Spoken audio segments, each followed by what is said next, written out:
I'm Seymour Reeves and I'm the Technical Director here at LTD. We were approached on behalf of Rolls-Royce by TP Bennett. They were the architects working on the project and they basically wanted to see what could be done. They wanted to understand the actual potentials of what could be achieved because they knew the job had to be specialist, they knew it had to be a fantastic result. A really unique environment in their customer reception area that reflected the prestigious brand. It gave us a great opportunity to utilise the metallic ink set on the Epson SureColor.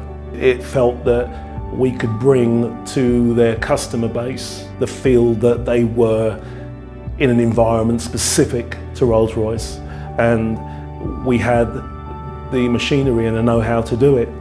The Epson SureColor, it enables us to print with metallic ink. And this is the first time we've been able to do a wallpaper that incorporates metallic.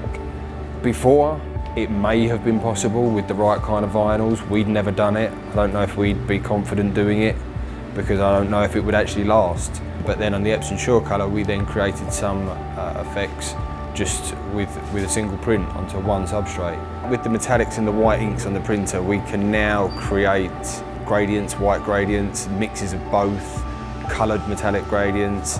These are the things that we couldn't achieve before. The quality of the printer means that any gradations or anything like that you want to produce are completely smooth. We were given real strict directions on what was needed and what was required. So when we go to site, it's about creating exactly what our client has asked us to, no compromises.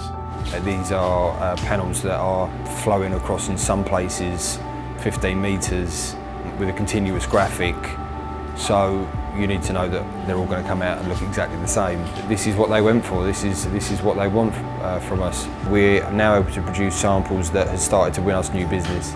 From the position of gradients to how metallic an area would be, to the opacity of white, to the translucence and the transparency of the graphics.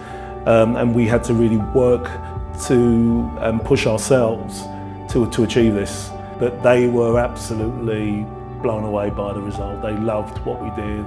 I think it surpassed their expectations. I don't think that anyone involved could have hoped for the project, the finished piece, to look as well as it did. And it's all about putting the graphics on the window and being critical of yourself and making sure that at every point, every drop we hang, every piece of manifestation we put up, we're all happy and deliver a job that surpasses expectation for everyone involved and that we can all be proud of.